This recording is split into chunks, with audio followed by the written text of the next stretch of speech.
What I miss most? Man, I just miss the show, man. I just miss the league.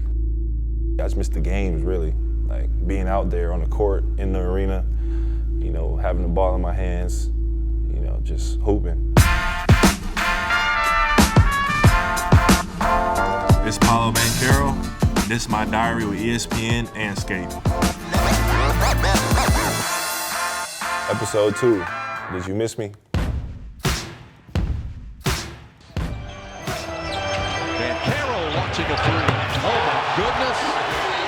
What in the world is going on? Scoring 50, it was amazing, man. You know, just having an experience like that in the NBA, something that you dream of, you know, scoring that many points.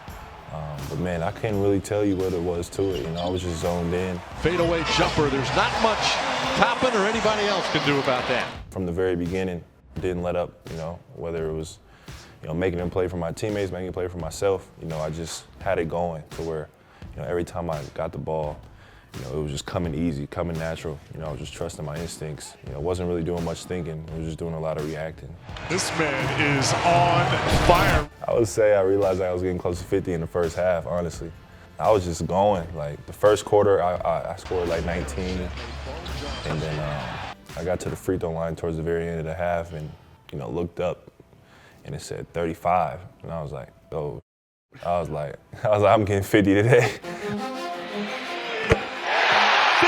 points for Paolo Banchero. Look at Cole Anthony. He knows, pointing at that 50 on his jersey. I had a lot of people reach out, man. It was dope. Just made me kind of realize how big, you know, the moment was, not just for me, but, you know, for people around the Magic, people around the league, you know, people reaching out to me and just expressing, you know, how, you know, happy they were for me and proud. I was on to the next, but I was getting texts for probably the next 48 hours just from guys all over. T-Mac, Tracy McGrady hit me up, Kevin Durant, just everyone really, friends, family, people I look up to. So when you have a game where it all kind of comes together, it's special.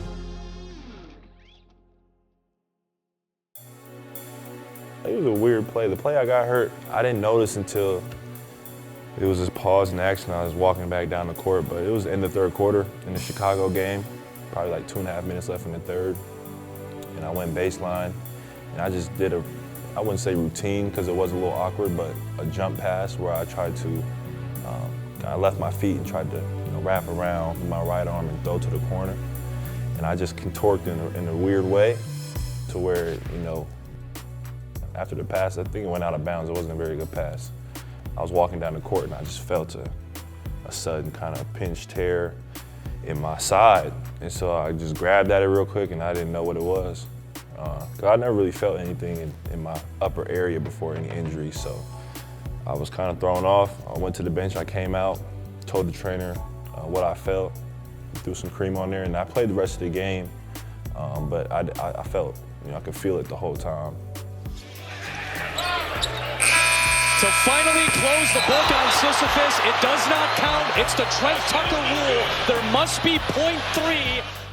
Yeah, it was tough. And then went and got the MRI in Cleveland and found out, you know, it was torn oblique.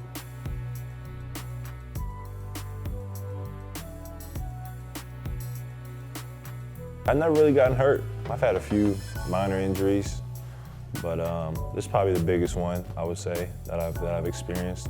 It's something where, you know, you never know when that stuff like that's gonna happen. So I never had to miss extended time like this or be away from the game, you know, this long. So it's definitely making me miss the game. You know, you hear people say, don't take your time, you know, for granted. Don't take playing in the league for granted, being healthy for granted, stuff like that. And so this is my first time kind of feeling that. Obviously, the team's still doing great, so been happy with the way they've been playing. But for me, you know, just trying to stay sharp mentally, you know, even though I can't do much physically, just trying to do every little thing I can, whether it's what I eat, how much sleep I'm getting, just whatever I can do to speed up the process. Now, this isn't from the medical team or anything, but the way I feel and I've been feeling, I think before Christmas. So maybe that's a week before, a couple of days before. I think I can get back before Christmas. Now, if it's around that time and Arnie says, man, no way, you can't go, then I'll listen. But if he gives me the green light, then I'm gonna do it. Oh my goodness, that's deep! Now Wagner is off to the races. He's just going through people. Yeah, Franz been playing really well, man. He's really in control. You know, I think Franz is a pretty naturally calculated, conservative guy. He never wants to do too much, or he never wants to take the shot over the double team or whatever it may be. And so I think, you know, me being out, he's had to do that, and like he's just done like amazing. Oh my goodness! Step back, jumper. Really stepping into that role, you know, and that's what you want to see, like out of a guy like him. You know, he just got a max contract over the summer. He's playing better than you know what you expect. Wagner there, rejected. Yeah.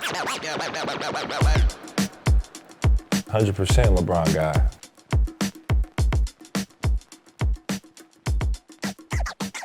Always been LeBron guy, for sure. Like that was probably him and Carmelo, I always say. Him, Carmelo, and then KD from an early age. Like, just I remember seeing them on the TV one time and being you know, obsessed ever since then. Perfect Thanksgiving meal, collard greens, mac and cheese, some turkey, but like turkey legs, like the turkey breast. Man, you can get mashed potatoes, gravy, some cornbread or rolls, whatever you prefer, and usually throw another protein in there. So maybe it's fried chicken, maybe it's steak, and then obviously football on, family around.